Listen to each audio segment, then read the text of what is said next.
आज की इस क्लास में दोस्तों हम बिहार डीएलएड एंट्रेंस एग्जाम के लिए रीजनिंग के एडवांस लेवल के क्वेश्चंस सॉल्व करेंगे। यहाँ पर दोस्तों आप लोग क्वेश्चंस देख सकते हैं जो आज की इस क्लास में हम सॉल्व करने वाले हैं। देखिए दोस्तों, इस टाइप के जो क्वेश्चंस होते हैं ना, ये संख्याओं के एक पैटर्न को फॉलो करके बनाया जाता है और उसी पैटर्न को दोस्तों हमें चेक करना होता है। तो इस टाइप के जो क्वेश्चंस होते हैं इसको दोस्तों सॉल्व करने का एक नियम भी होता है। देखिए, पहला नियम हमारा क्या कहता है कि यदि दोस्तों किसी बॉक्स में 3 कॉलम बने हो तो दोस्तों हमें जो है ना उसको उस बॉक्स के किसी 2 कॉलम का पैटर्न चेक करना होता है। अगर दोस्तों उस बॉक्स के 2 कॉलम सेम पैटर्न को फॉलो कर रहा है तो थर्ड वाला भी जो है ना सेम पैटर्न को फॉलो करेगा, ये हमारा नियम कहता है। ठीक है ना। अब देखिए, अब कोई एक कॉलम तो ऐसा होगा दोस्तों जिसका हमें आंसर निकालना होगा, तो इसमें क्या करते हैं ना, जो दो कॉलम है उनके हमें पैटर्न चेक करेंगे और उन्हीं 2 पैटर्न को फॉलो करते हुए जो है ना हमें थर्ड वाले का आंसर निकालना होता है। ठीक है ना। अब मान लीजिए, देखिए अब सेकंड नियम हमारा क्या कहता है कि यदि दोस्तों किसी बॉक्स में 4 कॉलम बने हो तो हमें जो है ना किसी 3 कॉलम का पैटर्न चेक करना होता है। ठीक है ना, क्योंकि फोर्थ वाले का तो हमें आंसर निकालना होगा, तो हमें कैसे पता चलेगा कि कौन सा पैटर्न यूज करें। तो जो पैटर्न हम चेक करते हैं ना स्टार्टिंग के किसी भी 3 कॉलम के, उसी पैटर्न को फॉलो करते हुए हमें फोर्थ वाले का आंसर निकालना होता है। लेकिन ये नहीं, आपको इस बात को ध्यान में रखना है कि तीनों कॉलम जो है ना वो सेम पैटर्न को फॉलो करेगा, तभी हम ये वाला नियम हम फोर्थ वाले में अप्लाई करेंगे। अगर मान लीजिए पहला कॉलम कोई दूसरा पैटर्न फॉलो कर रहा है और दूसरा वाला कोई दूसरा कर रहा है, तीसरा वाला कोई अन्य जो है पैटर्न फॉलो कर रहा है, तो फिर ये नियम लागू नहीं होगा। हमारा नियम क्या कहता है कि यदि दोस्तों किसी बॉक्स में 4 कॉलम बने हो तो उसके जो है ना 3 कॉलम सेम पैटर्न को फॉलो करेगा। अगर यहाँ पर माइनस वाला पैटर्न बना है तो तीनों में माइनस वाला पैटर्न बनेगा। ठीक है ना। और उन्हीं पैटर्न को फॉलो करते हुए, उन तीनों कॉलम के पैटर्न को फॉलो करते हुए हमें फोर्थ वाले का आंसर निकालना होगा। ठीक है ना। ठीक है ना दोस्तों, तो बस हमें यह ध्यान में रखना है कि जो कॉलम दिए हो वो सेम पैटर्न को फॉलो करे, तभी हम ये वाला रूल अप्लाई करेंगे फोर्थ वाले में। इस क्वेश्चन में दोस्तों आप जो सर्कल देख रहे हैं इसमें दोस्तों 133, 196, आखिर दोस्तों ये संख्या कैसे आया है। हो सकता है दोस्तों बाहर में जो संख्याएं हैं इनमें कोई पैटर्न यूज किया गया हो, कोई मल्टीप्लिकेशन वाला पैटर्न यूज किया गया हो, प्लस किया गया हो, माइनस किया गया हो। तो हम जो है ना बिल्कुल बेसिक से स्टार्ट करते हैं। हम क्या करते हैं, इन सभी संख्याओं को प्लस करके देखते हैं। ठीक है ना। तो 5 और 1 6, 6 और 3 9, 9 और 4 13, 13 और 6 यहाँ पर हमारा 19 हो जाएगा। अब देखिए यहाँ पर प्लस कर लेते हैं। देखिए अब दोस्तों इन सभी संख्याओं को प्लस करने के बाद हमारा 19 आ रहा है। अब दोस्तों यहाँ पर तो ऐसा कोई पैटर्न बन नहीं रहा, तो हम क्या करते हैं ना 19 से दोस्तों 133 में भाग करके देखते हैं कितना आता है। ठीक है ना। और सेम यही पैटर्न जो है हम सेकंड वाले में अप्लाई करके देखेंगे क्या ये भी फॉलो कर रहा है। अगर करेगा तो फिर दोस्तों यहाँ पर हमारा नियम लागू हो जाएगा, क्योंकि इसमें हम जो है स्टार्टिंग के दो का जो है हमें यहाँ पर पैटर्न चेक करना है। ठीक है ना। तो देखिए अगर 19 से हम भाग करते हैं 133 में तो हमारा 7 आता है। अब दोस्तों इन सभी संख्याओं को हम प्लस करके देखते हैं और जो आएगा उसको हम भाग करके देखते हैं 196 में। अगर यहाँ पर भी 7 आता है तो यहाँ पर हमारा पैटर्न जो है लागू हो जाएगा। देखिए प्लस कर देते हैं तो 6 और 4 10, 10 और 3 13, 13 और 5 18, 18 और 2 20, 20 और यहाँ पर 8 28 हो जाएगा। अब दोस्तों 28 से हम 196 में भाग करके देखते हैं। ठीक है ना। देखिए यहाँ पर अगर हम 2 से इसको कैंसिल करें तो देखिए 2 नीम 18, 2 8 16। ठीक है ना। और 2 बन जा 2, 2 4 जा 8। अब देखिए 14 से आप 98 में भाग करेंगे तो 14 से बन जा कितना होता है, 14 से बन जा 98 होता है। तो यहाँ पर हमारा 7 आ रहा है। तो देखिए यहाँ पर दोस्तों हमारा रूल लागू हो जाएगा।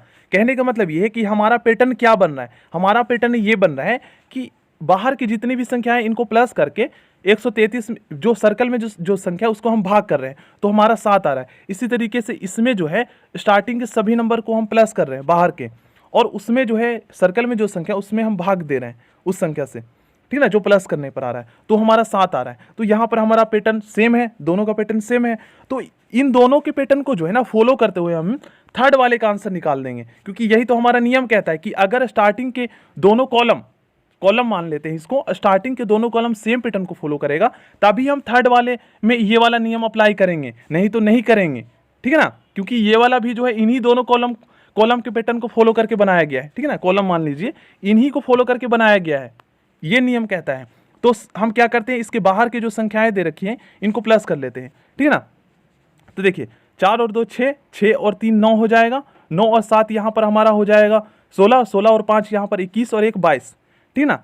हमने क्या किया था 22, और हमारा आ क्या रहा था दोस्तों, हमारा आ रहा था 7, तो देखिए क्वेश्चन मार्क के स्थान पर हम x रख लेते हैं और इसको भाग करने पर हमारा 7 आ रहा था। कहने का मतलब ये है कि सर्कल के अंतर्गत जो संख्या दे रखा है ना, उसमें हम भाग दे रहे थे, तो हमें नहीं पता है तो हम इसको x मान लेते हैं, है ना। और बाहर में जो संख्या है इनको प्लस करने के बाद हमारा कितना आया था, उनको प्लस करने के बाद दोस्तों हमारा 22 आया था ना, और बराबर में हमें 7 रखना है क्योंकि भाग करने पर 7 आ रहा है, ये हमारा पैटर्न बन रहा है, ठीक है ना। तो अब हम क्या करते हैं, इसको हम क्रॉस मल्टीप्लाई करके देखते हैं, ठीक है। देखिए 7 2 14, 7 2 14 और 1 15, तो 154 हमारा आंसर आ जाएगा। इसका राइट आंसर ऑप्शन सी हो जाएगा।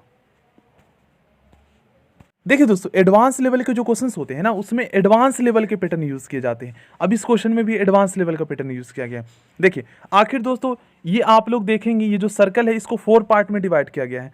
तो ये वाला जो आप देखेंगे, देखिए यहाँ पर हम अगर इसको सेमी सर्कल करें, आधा करें, तो ऊपर में 11 और 12 जो है ना, इसको आखिर क्या किया गया है और नीचे वाले संख्याओं को क्या किया गया है, जिससे दोस्तों हमारे यहाँ पर 78 आया है। तो देखिए हम क्या करते हैं, यहाँ पर दोस्तों 11 और 12 को जो है ना हम मल्टीप्लाई कर देते हैं, ठीक है ना। तो देखिए इनको आप जब मल्टीप्लाई करेंगे तो कितना आएगा, 132 आ रहा है यहाँ पर हमारा।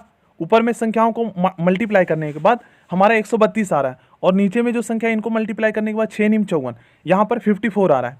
तो हम क्या करते हैं ना, 132 में से दोस्तों हम घटा देते हैं 54, ठीक है ना।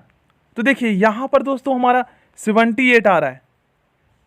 अब देखिए यहाँ पर जो है ना, इसमें सेम पैटर्न को फॉलो करके हम देखते हैं। अगर दोस्तों यहाँ पर जो है ना ऑप्शन में कोई संख्या आ रहा है, तो फिर दोस्तों हमारा वो वाला राइट आंसर हो जाएगा, ठीक है ना। यही पैटर्न यूज करेंगे इसमें भी। अगर ऑप्शन में आंसर आ जाता है तो फिर हमारा सही होगा, ठीक है ना। कोई और ऑप्शन तो हमारे पास है नहीं। तो देखिए 14 को आप 10 से मल्टीप्लाई करेंगे तो 140 आ जाएगा, और 7 8 56, ठीक है ना। नीचे इनको मल्टीप्लाई करेंगे तो 56 आ जाएगा। अब हम क्या करते हैं, 140 में से 56 को माइनस कर देते हैं, ठीक ना। तो देखिए 10 में 6 गया 4, यहाँ पर हमारा हो जाएगा, और ये हो जाएगा 13 में से 5 यहाँ पर जाएगा तो यहाँ पर 8, मतलब कि 84 जो है हमारा इसका आंसर आएगा, ठीक है ना। ऑप्शन में भी आप लोग देख सकते हैं।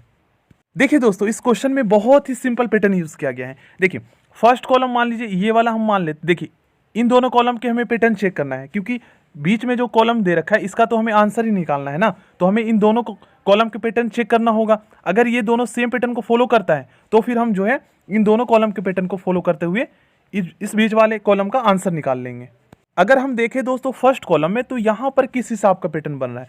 तो देखिए हम क्या करते हैं ना, देखिए 96 में दोस्तों हम 32 से भाग कर देते हैं, ठीक ना। तो 96 में जब हम 32 से भाग करेंगे तो यहाँ पर हमारा कितना आएगा, 3 आएगा। इसी तरीके से दोस्तों हम 32 में जो है ना 16 से भाग कर देते हैं, तो 16 दूनी 32, यहाँ पर हमारा 2 आ रहा है, ठीक ना। ये पहला कॉलम हो गया। और अब इस वाले कॉलम का पैटर्न चेक करते हैं। अगर देखिए इसमें भी 56 से अगर 168 में भाग करने पर 3 आ जाता है, और 28 से 56 में भाग करने के बाद 2 आ जाता है, तो फिर यहाँ पर हमारा नियम लागू हो जाएगा, क्योंकि सेम पैटर्न को फॉलो करेगा। तो सेम पैटर्न को फॉलो करते हुए हम चेक करते हैं। 168 में दोस्तों हम 56 से भाग करते हैं, तो देखिए यहाँ पर 56 से आप 168 में भाग करेंगे तो देखिए यहाँ पर भी आपका 3 आएगा, 6 × 18 और 5 × 15 और 1 16, है ना। तो यहाँ पर भी 3 आएगा। और 28 से अगर आप 56 में भाग करेंगे तो देखिए यहाँ पर भी 28 दूनी 56, 2 आ रहा है। तो कहने का मतलब ये है कि ये दोनों कॉलम सेम पैटर्न को फॉलो कर रहा है, तो बीच वाला जो कॉलम है ना थर्ड, ये भी सेम पैटर्न को फॉलो करेगा, ये हमारा नियम कहता है, ठीक है ना। तो सेम पैटर्न को फॉलो करते हुए हम जो है आंसर निकाल लेंगे।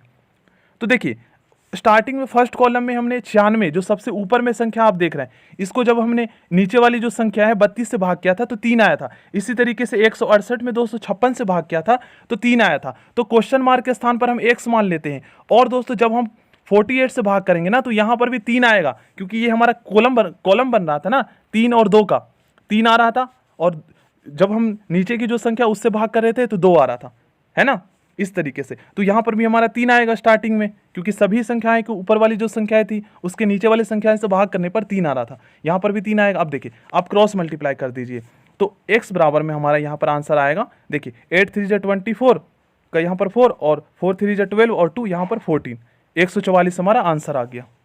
देखिए इस क्वेश्चन में दोस्तों थोड़ा सा यहाँ पर एक मिस्टेक है। देखिए 84 यहाँ पर लिखा गया है ना, यहाँ पर 2 है, ठीक है ना। तो देखिए अब हम कॉलम चेक करते हैं। तो फर्स्ट कॉलम में हम देखते हैं कौन सा पैटर्न यूज किया गया है। तो यहाँ पर 2 है, ये आप लोग याद रखिएगा। तो हम क्या करते हैं ना, मल्टीप्लाई करके देखते हैं संख्याओं को। तो देखिए 7 × 6 = 42 और 42 दूनी कितना होगा, 42 दूनी 84। देखिए यहाँ पर 84 आ रहा है यहाँ पर, ठीक है ना। तो इसी तरीके से हम ऊपर में जितनी भी संख्या है इनको मल्टीप्लाई करके देखते हैं, क्या सेकंड कॉलम में 216 आ रहा है। अगर आएगा तो फिर यहाँ पर हमारा पैटर्न लागू हो जाएगा, मल्टीप्लाई वाला पैटर्न, ठीक है ना। तो 8 नीम 72 हो जाएगा और 72 को आप 3 से मल्टीप्लाई करेंगे तो देखिए आपका 216 आ जाएगा। तो यहाँ पर हमारा नियम लागू हो गया, ठीक है ना। तो सेम पैटर्न को फॉलो करते हुए इसका हम आंसर निकालेंगे। 5 को हम करेंगे 5 और क्वेश्चन मार्क के स्थान पर x मान लेंगे और यहाँ पर 6, ठीक ना, बराबर में 900। अब हम इस वाले को सॉल्व कर देते हैं।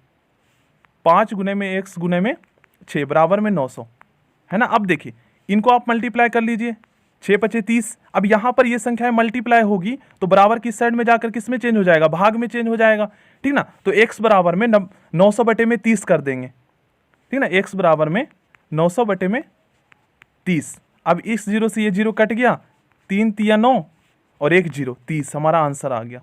ऑप्शन डी इसका राइट आंसर होगा। आप लोग चेक भी कर सकते हैं, जब आप यहाँ पर आप 30 रखेंगे ना और 30 5 और 6 को आपस में मल्टीप्लाई करेंगे तो 900 ही आएगा। देखिए दोस्तों, जब आप प्रैक्टिस करेंगे ना तो इससे आपको पता लगेगा कि कौन सा क्वेश्चन में कौन सा पैटर्न यूज किया गया है। अब देखिए इस क्वेश्चन में हम चेक करते हैं तो इसमें 4 कॉलम बने हुए हैं, तो हमें स्टार्टिंग के 3 कॉलम के पैटर्न चेक करना होगा। अगर तीनों सेम पैटर्न को फॉलो करता है तो हम अप्लाई करेंगे ये वाला रूल 4th कॉलम में और उसी के अकॉर्डिंग आंसर निकालेंगे। तो हम क्या करते हैं, स्टार्टिंग के जितने भी नंबर्स है ना, ठीक ना, 4 नंबर जो है इन सभी को हम प्लस कर लेते हैं। तो देखिए यहाँ पर हम प्लस करेंगे तो 3 और 2 5 हो जाएगा, 5 4 9 और 9 और 5 यहाँ पर हमारा 14 हो जाएगा। अब देखिए दोस्तों 196 आखिर आया कैसे है, तो अगर हम 14 का स्क्वायर कर देंगे तो 196 आ जाएगा। या फिर दोस्तों देखिए इन सभी संख्याओं को प्लस करने के बाद हमारा कितना आया, इन सभी संख्याओं को प्लस करने के बाद यहाँ पर हमारा 14 आया है। अब 196 में जो है ना, 196 में हम 14 से भाग कर देते हैं तो भी हमारा 14 ही आएगा, है ना। यहाँ पर हम पैटर्न चेक करते हैं। अब सेकंड कॉलम में करते हैं तो 3 और 1 4 4 और यहाँ पर हो जाएगा 2, 4 और 2 6 हो जाएगा और 6 और 5 11 और 11 जो आ रहा है ना हमारा। अब 121 में दोस्तों 11 से हम भाग करेंगे तो 11 आएगा। कहने का मतलब ये है कि यहाँ पर हमारा जो है ना स्क्वायर वाला पैटर्न बन रहा है। हम इतना ज़्यादा कंफ्यूज नहीं होते, सिंपली हम क्या करते हैं, संख्याओं को हम प्लस कर देते हैं। 3 और 2 5, 5 और 9 9 और 5 यहाँ पर हमारा 14 हो जाएगा, ठीक है ना। अब 14 का जब हम स्क्वायर करते हैं तो ये वाला हमारा नंबर आ रहा है 196। तो यही वाला पैटर्न हम जो है ना सेकंड वाले में यूज़ करके देखते हैं क्या आ रहा है या नहीं आ रहा है। तो सबसे पहले स्टार्टिंग के जो 4 नंबर्स हैं इनको हम प्लस करेंगे और उसका स्क्वायर कर देंगे, देखते हैं 121 आता है कि नहीं। 3 और 1 4, 4 और 2 6, 6 और 5 11 और 11 का यहाँ पर हमें स्क्वायर करना है, ठीक है ना। ये हमारा पैटर्न है। तो देखिए 11 के स्क्वायर कितना होता है, 11 को 2 टाइम आप मल्टीप्लाई करेंगे तो 121 आएगा। अब देखिए अभी काम नहीं चलेगा, थर्ड वाला भी इस पैटर्न को फॉलो करना चाहिए, तभी हम जो है आगे रूल अप्लाई करेंगे। तो 4 और 4 8, 8 और 2 10, 10 और 2 12, ठीक है ना। इनको प्लस करने के बाद हमारा आ रहा है 12 और 12 का जब स्क्वायर करेंगे आप दोस्तों तो यहाँ पर 12 का स्क्वायर कितना होता है, 144 होता है। तो देखिए थर्ड वाला भी सेम पैटर्न को फॉलो कर रहा है, तो यहाँ पर हमारा नियम लागू हो गया, क्योंकि 4th कॉलम अगर 4 कॉलम दिए हो किसी बॉक्स में तो उसमें हमें 3 चेक करना होता है, तो तीनों सेम पैटर्न को फॉलो कर रहा है, तो यहाँ पर अप्लाई हमारा रूल अप्लाई हो जाएगा। तो इसमें क्या करेंगे, सभी संख्याओं को हम प्लस कर लेंगे। सॉरी यहाँ पर मैंने स्क्वायर कर दिया था। सभी देखिए एक क्वेश्चन मार्क के स्थान पर हम x मान लेंगे, 2 मान लेंगे, देखिए 2 तो है ही, इसको लिखेंगे 6 2। अब यहाँ पर हम क्या करेंगे ना, इन सभी संख्याओं को हम प्लस करते हैं और उनका स्क्वायर करके हम जो है बराबर में 225 रखेंगे। देखिए दोस्तों इस बात को आपको ध्यान में रखना है कि जो पैटर्न इन तीनों कॉलम में, स्टार्टिंग के तीनों कॉलम में यूज़ किया गया है, उन्हीं पैटर्न को फॉलो करते हुए हमें जो है 4th वाले का आंसर निकालना है। तो इसमें क्या किया गया था, हमने क्या किया था, स्टार्टिंग के जितने भी नंबर्स थे 4th इन सभी को प्लस किया था, ठीक ना, और जो आया था उसका स्क्वायर कर दिया था हमने, है ना, तभी तो हमारा 144 आया था थर्ड वाले कॉलम में। तो सेम इसमें भी वही करेंगे, स्टार्टिंग के जो नंबर्स है इनको हम प्लस कर देंगे। देखिए 6 और 2 8, 8 और 2 10, है ना। अब जो आया था दोस्तों इसको हमने क्या किया था, इनका स्क्वायर कर दिया था, तो x प्लस में 10 का स्क्वायर कर देते हैं, ठीक है ना। अब बराबर में हमें 225 रखना है, ठीक है ना। इसको हम सॉल्व कर लेते हैं। देखिए जो आया है उसका हमने स्क्वायर किया है तो इसका स्क्वायर कर देते हैं और बराबर में 225 रखना है। यहाँ पर मैथ का भी बहुत बड़ा खेल हो जाता है। अब देखिए दोस्तों यहाँ पर मैथ का एक बहुत ही बेसिक कंसेप्ट आ गया है। अगर जो स्टूडेंट को, जिन्होंने मैथ किया है बेसिक के, तो उनको वो बहुत ही आसान से सॉल्व कर लेंगे।